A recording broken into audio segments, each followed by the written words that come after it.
In this episode of Influencers, SEC Chair Gary Gensler. I come with a deeply markets background. I really believe in markets. I think markets are a critical part of our economy, but regulated markets. The events in Eastern Europe just, sort of highlight once again the importance of cyber resiliency. If you're raising money from the public, and the public's anticipating some profit based on the efforts of those folks raising the money, that comes within the definitions of a security and the securities laws, and it's kind of straightforward.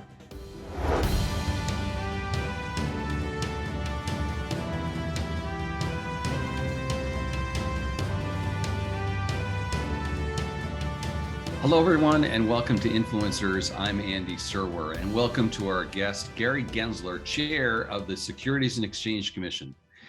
Gary Gensler was sworn into office as the 33rd chair last April, and in a little under a year in office, he's pushed the SEC right into the middle of the conversation surrounding cryptocurrency, meme stocks, and other issues as well. Chair Gensler, thanks so much for joining us. Andy, it's so good to be with you and your viewers. Thank you.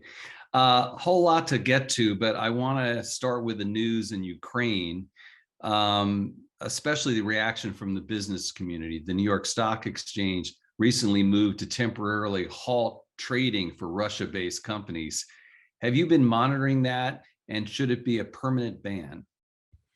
So just stepping back from any one circumstance, the staff of the SEC are monitoring markets as we do through these times. Throughout the whole time that I've been at the agency, it's not just about the geopolitical events in Eastern Europe.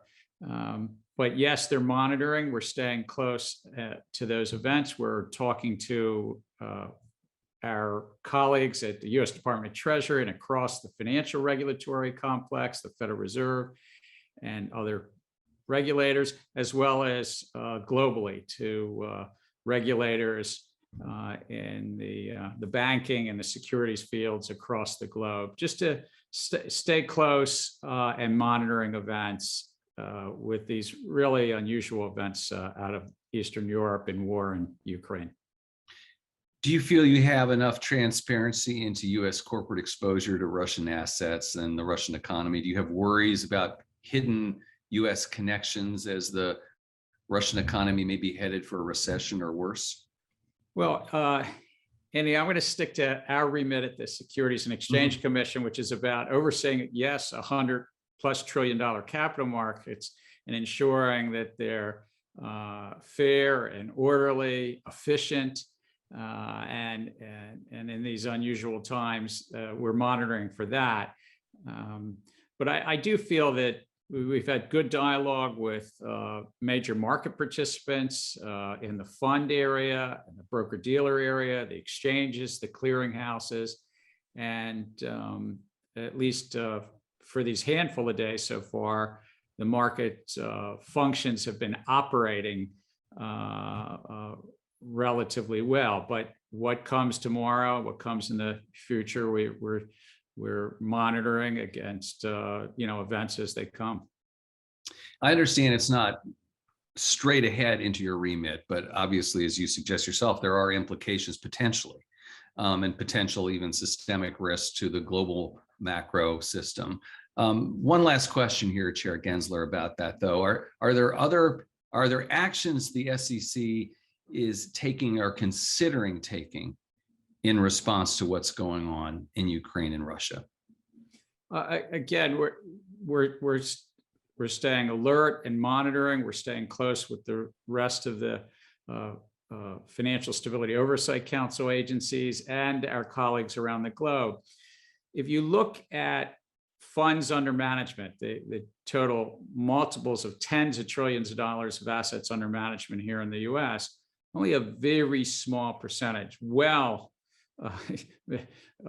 measured well below 1%. In fact, only a fraction of 1% are invested in Russian securities or ADR is traded overseas and things like that. So yes, we're going to continue to monitor and especially stay alert for any cyber risks or any other market functioning risks.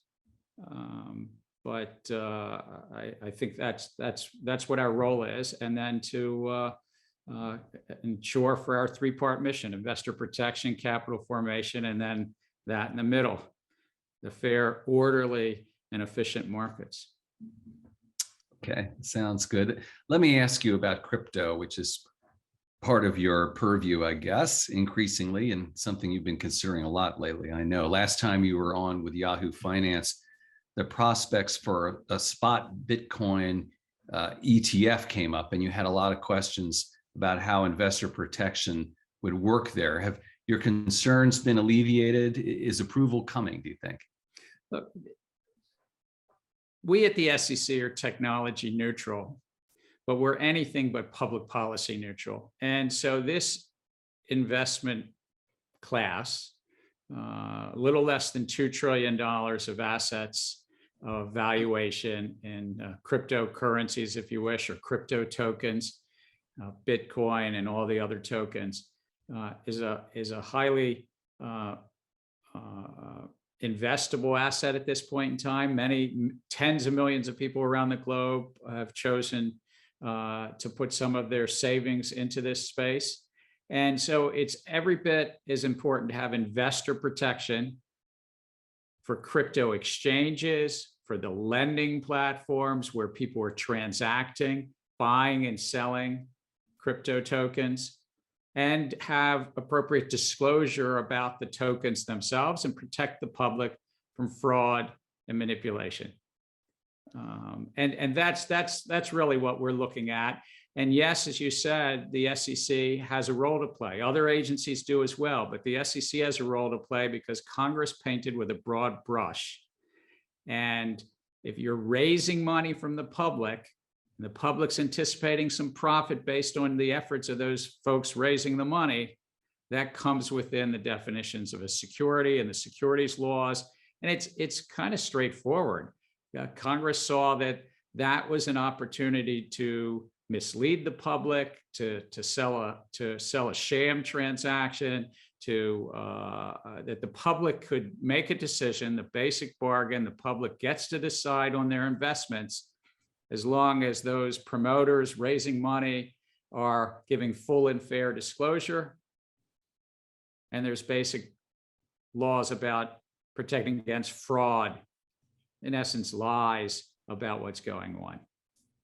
Right. And sort of following up there, you also told us that you hope this year crypto trading exchanges would come within the public policy perimeter.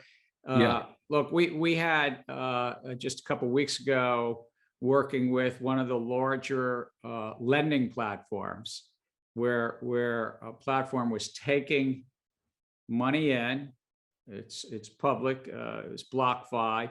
600,000 or so retail accounts and institutional accounts, people putting their crypto assets at risk with BlockFi. BlockFi then saying, we'll give you a return on an account. We're trying to bring those parties in. In that case, that was they were not following the securities laws, investment company laws, and the Securities Act laws. So does that mean, though, that the exchanges will come under SEC regulation, strictly speaking, this year? Just do a little bit of probabilities here. I'm sort of a math guy. I was when I was a kid. My identical twin brother and I, that's kind of who we were and everything. But these platforms often have not just dozens, but hundreds or thousands of tokens on their platforms. And these tokens, back to the securities laws, many of them, without prejudging any one of them, many of them may well be securities.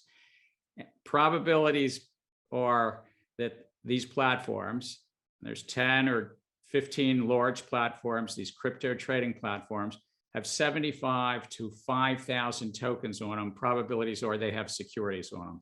Our laws are straightforward. You're supposed to register as an exchange where people are buying and selling those securities.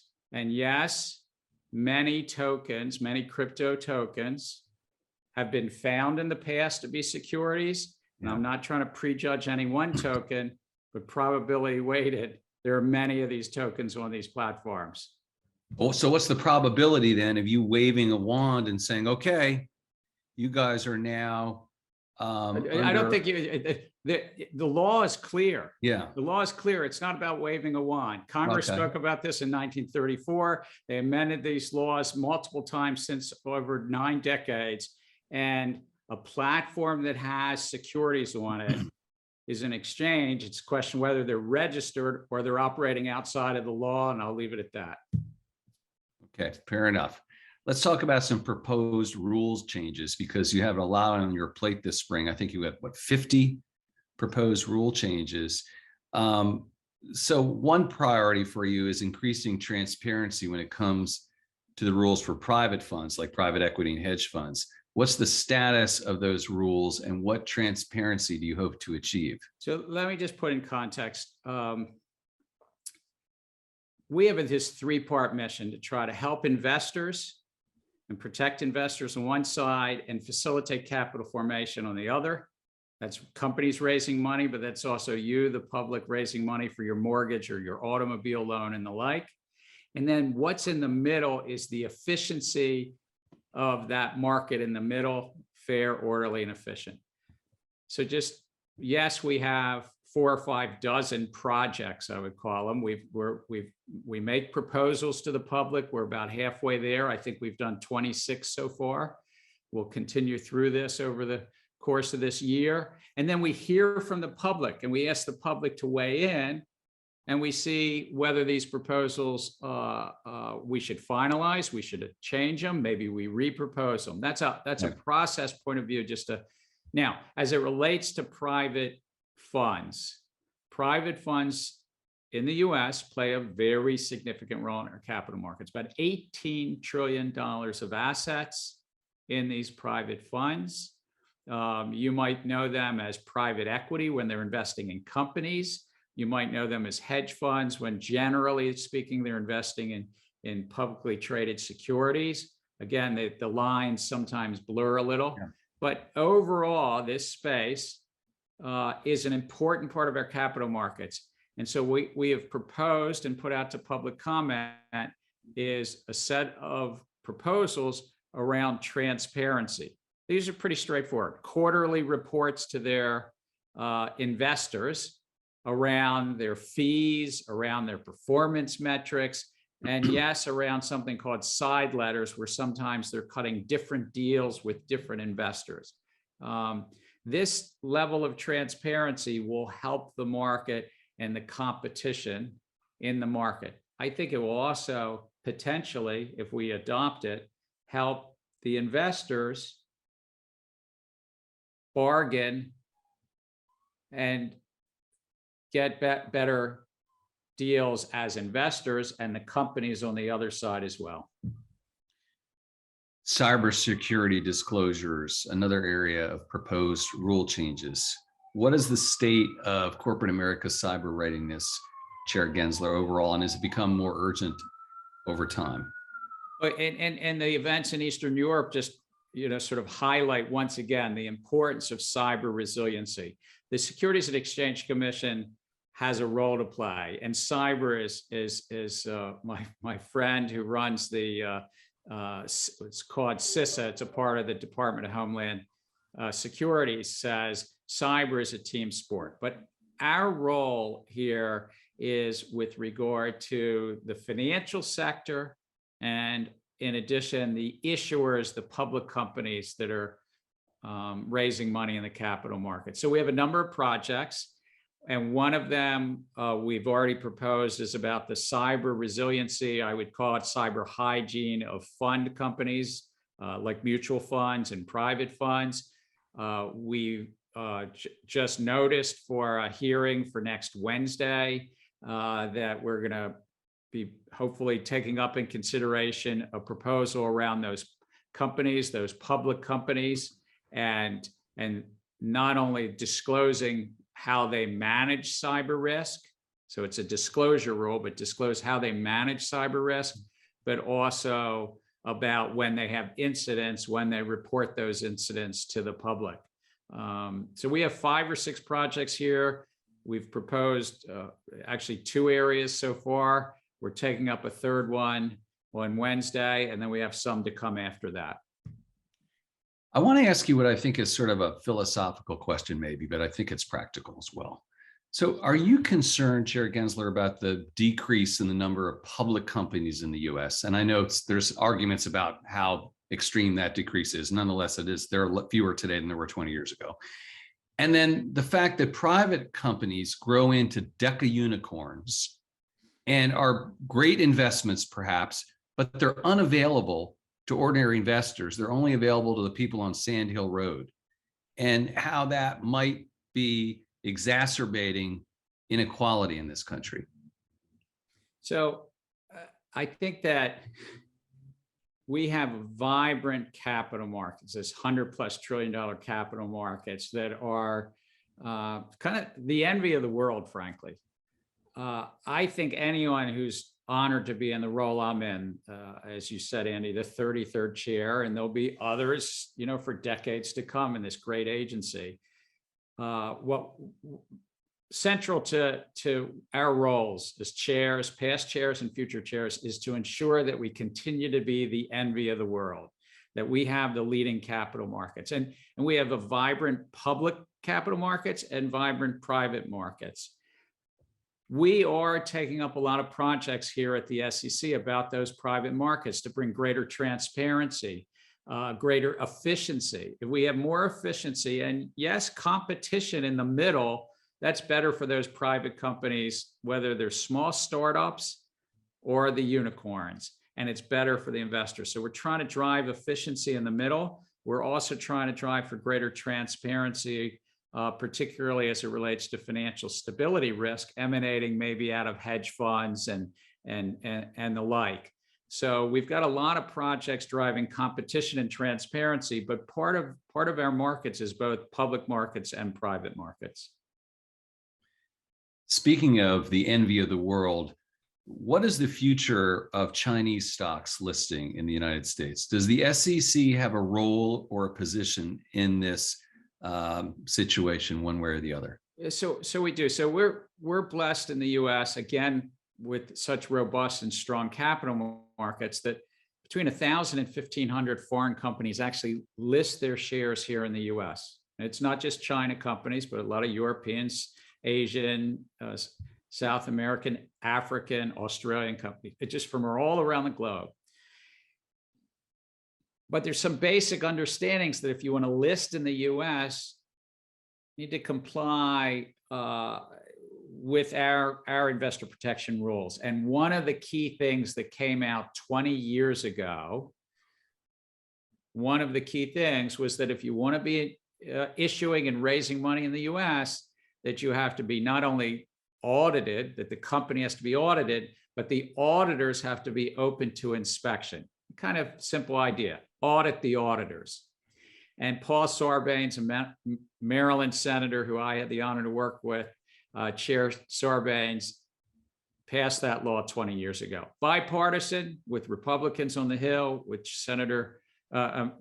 Mike Oxley, and with President Bush. 20 years later, 50+ jurisdictions around the globe have allowed U.S. entity called the Public Company Accounting Oversight Board to audit the auditors, but China has not. So Congress weighed in again 2 years ago, or a year and a half ago, and said, no, that's not right. And they put a clock that had to happen. So where are we today? I think it's really, we've had some good discussions with our counterparts from China. The Public Company Accounting Oversight Board has had some good discussions, but it's really up to the officials in China. If they allow the auditing firms in Beijing and Shanghai and elsewhere to be inspected, and that their work papers are actually shared, and not with a lot of redactions, but actually shared. and their auditors actually allowed themselves to be, give interviews and testimony like 50 other countries have done, Right. then there's a path forward. Otherwise, Congress has spoken about 250 Chinese companies in this 3-year clock, potentially as early as 2024, would have to suspend trading here. Another proposal in the works is specifically in response to last year's meme stock craze. I believe it would shorten the amount of time it takes to clear trades. How would last year have played out differently had that rule been in place? So the events around the meme stops, or as you know, GameStop, led to a review by the SEC, and the staff came up with 4 areas we should take a look at. And we have, in 2 of those areas, put out proposals. 2, we're working on some more. So one is what you talked about, is the basic plumbing, shortening how long it takes for money to move and stock to move. It's called settlement period, from 2 days to 1 day. We've also done something around transparency around short selling and made a proposal last week around that as well. Shortening the settlement cycle lowers the risk in the system. As the old saying goes, time is money. Right now, if you do a trade on a Monday, you don't move the money or the stock until Wednesday. You shorten that to Tuesday, less risk. In the middle of that January, the fateful January around the GameStop events, a number of online brokers and brokerage apps said, we can't let retail public access the market. And that's just, that access to the market is so fundamental that part of the issue was this settlement cycle thing, but it's not the only thing. And as I say, we have 4 projects. We've proposed 2. The other 2, looking at really the equity market structure itself and payment for order flow and the dark pools of capital that are flowing without transparency. That's a major project that I'm hoping staff will make recommendations and we'll move forward. And lastly was this thing called gamification, or what we've come to call digital engagement practices. The Wall Street Journal has reported the SEC is looking in recent sales by Tesla CEO Elon Musk and his brother Kimball whether they violated insider trading rules. I know you can't comment on a possible. I'm glad you said that for your viewers. Yep. I'm not sure where you're headed. Oh, that's so. I'm going somewhere. Chair Gensler. All right. I know you can't comment. I'm not going to be able to comment on a possible investigation, but have you talked about the need for stronger insider trading rules generally? How big an issue has this been in your first year? Is insider trading a problem that you're focusing on? It is. It is from our enforcement side, our terrific enforcement efforts headed up by Director Graywall, Sanjay Wadhwa, the whole team, just terrific team. But it's also from the policy side. We've even done something about insiders. When can corporate executives sell their shares? And there was something put in place about 20 years ago, which was called a safe harbor, if you might. And we came on board and thought there's too many gaps in this area, that in senior management might be trading stock when they're in receipt of material non-public information. And we put this proposal out in, I think it was December or so, about these so-called 10b5-1 plans. And so both from really vigorous enforcement, but also from the policy side about insiders, we're taking it up in both ways. And I think it's a really important part because it comes down to trust in our capital markets and trust that there's a level playing field, that when you're in the markets that somebody doesn't have an information advantage from material non-public information. What are your feelings about the debate on Capitol Hill right now about lawmakers being able to trade stocks? My understanding is that SEC employees have pretty tight restrictions, with some stocks being off limits and trades needing to be pre-approved. Is that fair? I mean, should it be the same for everyone in all different branches of the government? Look, I'm going to leave that, as you can imagine, to Congress to think through. We're certainly we're willing and able to give them technical assistance on that. The Stock Act that was passed about 10 years ago by Congress and set certain reporting obligations on members of Congress, and also certain limitations as well. We as an agency actually have a role to play in that Stock Act. And that's ongoing discussions, I know, up on Capitol Hill, and wherever they come out, we stand ready to help implement our part of that if they change those laws. And finally, Chair Gensler, other recent SEC chairs, including Jay Clayton and Mary Jo White, came to the job from more of a legal background. You worked as a banker at Goldman once upon a time ago. How has that background and the insight you garnered there changed how you approach these issues in running the commission? Is it any different? Well, I'm honored to be in this job. I mean, the then President-elect Biden asked me to do it. It's one of the greatest honors of my life. You know, right up there with my 3 daughters, I guess, but my 3 daughters maybe higher honor, and the wonderful woman I was married to.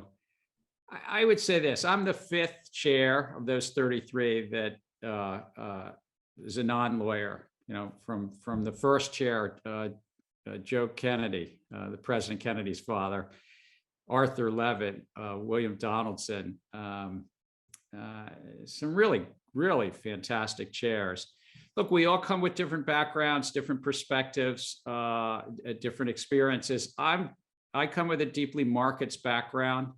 I really believe in markets. I think markets are a critical part of our economy, but regulated markets. I think that the laws put in place in the 1930s, in this 8-9 decade period of the SECs, that what Franklin Delano Roosevelt laid out, and many really wonderful people at the SEC and on Capitol Hill too, have augmented, is we've enhanced economic growth. Because when you enhance trust, this basic concept that if investors get to decide, but they get full and fair disclosure, and we protecting them against fraud, that the exchanges have to register, but there's a basic rules of investor protection and this 3-part mission to facilitate capital formation, investors, and the efficient markets in the middle.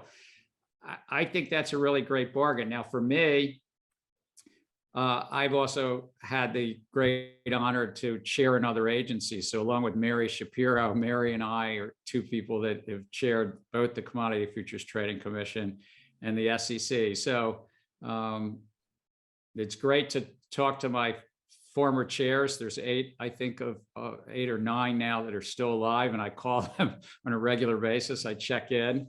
And there's just a terrific group of commissioners, my fellow commissioners, Allison Lee, Hester Peirce, and Caroline Crenshaw. And we all bring a little bit different skills and perspective, and we bring it together.